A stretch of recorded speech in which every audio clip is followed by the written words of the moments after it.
Hello and welcome to Fantasy Book Rants. Today we're going to be talking about the Dresden Files by Jim Butcher, which is a series that I love. So I did it again. I actually won't be spoiling this. I guess I figured I'll only spoil books that I think suck. Anyway, there are 17 books in this series so far, with an 18th to come out at the end of this month in January 2026. So far, I've really enjoyed them.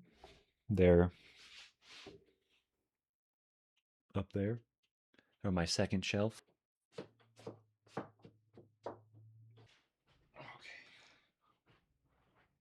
Anyway, the Dresden Files series is urban fantasy mixed with detective noir and magic and werewolves and fairies and vampires and all sorts of good stuff. The series follows Harry Dresden, a professional wizard in modern day Chicago. It's in the phone book and everything. It says Harry Dresden, wizard, lost items found, paranormal investigations, consulting, advice, reasonable rates, no love potions, endless purses, or other entertainment. Harry is witty, stubborn, and sarcastic, and frequently ends up way over his head as he pits his will against demons and necromancers and sorcerers, basically every type of bad guy that there ever was in the supernatural world. It's great fun. I'll say it right now, it's a very good series, and I recommend reading it. If that's all you get out of this, then we did good. But I do have a few grievances that I'll air out, and I think that knowing about these things will help you enjoy the series more. So the first thing I'll talk about that bothered me is the magic. So Harry Dresden is a wizard. Magic is going to be one of his main tools, obviously. In the beginning, Butcher described the magic pretty thoroughly, and I really enjoyed that. He didn't describe it to, Brandon Sanderson levels, but I really enjoy when authors do that. That's one thing that makes a fantasy book good for me is kind of a harder magic system where it's more explained and thorough. It's not a deal breaker. Softer magic systems are okay in my book. I mean, the author doesn't have to explain everything, but I like to have it. I keep touching this. One of the first things in the last few books, it hasn't felt like Butcher has described much of the magic at all. There hasn't been very much new stuff. Whatever new stuff is just kind of briefly glazed over, and it ends up just being Harry pitting his will against the enemy or shooting fireballs. He has a few other tricks up his sleeve, but it seems just like a revolving door of the same stuff. And I feel like he's gotten pretty close to bending his own rules, too. I won't get too far into it, but yeah. I mean, maybe he was worried readers would get annoyed or bored going through the details, or maybe he just got a little lazy and decided he didn't want to expand the magic world. I don't know. It has been 26 years since the series started, so I mean, a little refresher wouldn't hurt. A little pizzazz, a little extra stuff added wouldn't hurt, but who am I? Another thing is, it seems like the books all follow a similar formula, and when the formula is good, it's good. And the formula is good, but it's such a long series that going through the same formula over and over again can be a bit fatiguing. And they don't all follow the formula, especially the last book, Battleground. It's very different. That's one thing I like about this series is it's very fast paced. So basically Harry will get a case, he'll start investigating, his personal life will get in the way somewhere. He'll hit a bunch of dead ends, he'll make a bunch of enemies, he'll be put into some really tough situations. At a certain point, he'll make a poorly informed decision that typically has some pretty bad consequences. There'll be a mid book twist, and then basically the whole last third of the book will be the climax, which I love. It is an intense series. It's very fast paced, 0 to 100. Usually each book is like only covers the span of a few days. So it is super fast, super intense, and super hardcore. So I'm going to go back and rant a little bit about the poor decision thing. It's pretty typical in most of the books, and it's kind of annoying to me because usually it's based on a miscommunication or him not having certain information that is just like right there. He's typically treated as like a moron or a pawn, and it's kind of annoying and a little bit insulting because typically with the information he has, I would make the same decision that he would. So whenever these people are like, "Oh, you idiot," it's like, hold on now. It's hurtful a little bit, and it happens very frequently. Not to mention the fact that there's always like the guilt, the weight of guilt, where he's like, "Oh no." Frequently, there's horrible and unforeseeable consequences to these decisions, and so it's kind of annoying when the allies like You should have known. It's like you knew and you didn't say anything. Sometimes it just feels like a lot of heartache could be avoided with a little more communication or less miscommunication.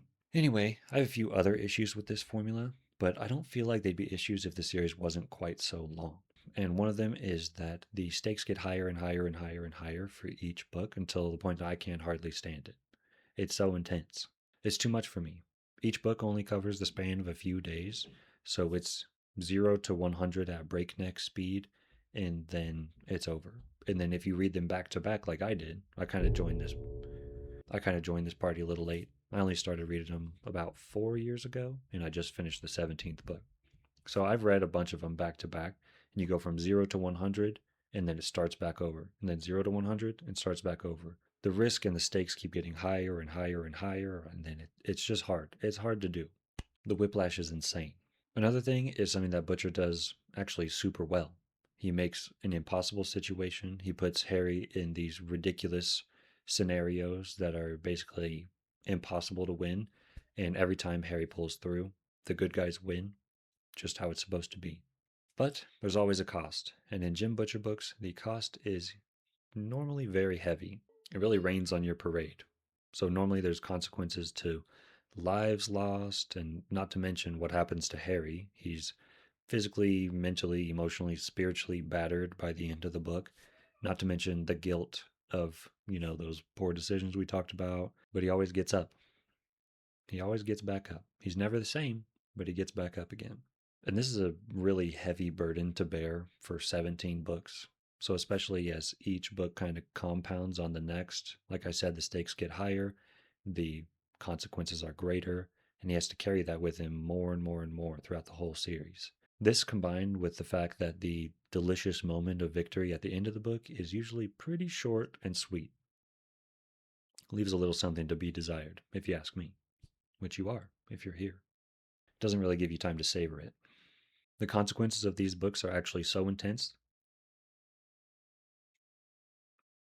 that that's pretty much all the last few books have been about, the consequences of Harry's actions. And basically, it's just old enemies coming back to settle a score. There's not really investigating at all anymore. It's detective noir books without detective. It's just noir. There's nothing to figure out. It's just the bad guys are in town. Sometimes there's like a hint, a little sniff of mystery, like, oh yeah, that's yeah, sure, mystery. But it doesn't really matter. It only matters at the very beginning and then the very end. It's like, oh, what started all this? Oh, that's what started all this. And it'll lead to the next book, and it'll be bigger and badder enemies and a bigger battle. And yeah, the feel of the books is very different from the beginning. And I'm not going to lie, I kind of miss the old school stuff. I've got basically one last grumble, and it's that Harry is continually growing and changing. He's getting more responsibilities, getting more powerful, and I think that's great. I love that. That's how it's supposed to be. The hero in the hero's journey, I guess, aspect is supposed to continually get bigger, continually stronger, learn more, become become the man, the hero. But unfortunately, the enemies are also doing that, which is good writing. I'm not saying it shouldn't be like that. The enemies are not supposed to be easy to overcome. We don't like straw men, all right? The only straw men in this series are kind of gimmies that just kind of lead to a worse bad guy. But in these books, it seems kind of hopeless a lot of the times. Butcher is very good at putting you in hopeless situations and then pulling you through, like I said, with heavy casualties. But the enemies are getting stronger and stronger, and you just send it on a wing and a prayer. The stars have to align to beat the bad guys, and they do. But it seems like we're just getting Thanos as the bad guy now, and it's a lot. Like, I don't think it should be easy. I think there are places in the book that should be hopeless, but I don't think it should be like that every book, and it is. Like I said, Jim Butcher does a lot of things amazingly. These are fast paced, action packed, they're funny, they're violent, they're interesting, they're dark. I really enjoy that sometimes. And these books are like old faithful to me for the last few years. I can always count on them for a good read. And there's not a lot of books out there these days that are worth reading. So it's been really nice to be able to have something to fall back on and to enjoy. So I recommend you read them. I got a whole shelf of Jim Butcher, and you should too. I recommend them. Bye.